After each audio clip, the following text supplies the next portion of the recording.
হামলা চালায় ইরান।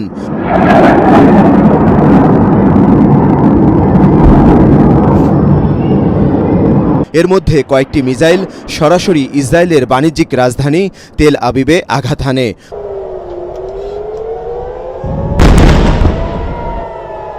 প্রথম দুদফার হামলায় অন্তত ৪১ জন আহত হন।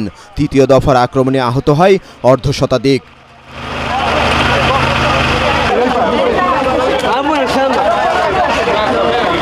ইরানের বিপ্লবী গার্ড সেনাদের বৃষ্টির মতো ছোড়া ক্ষেপণাস্ত্র ইসরায়েলের কেন্দ্রীয় শহর রিশন লেজিওনে এসে পড়ে।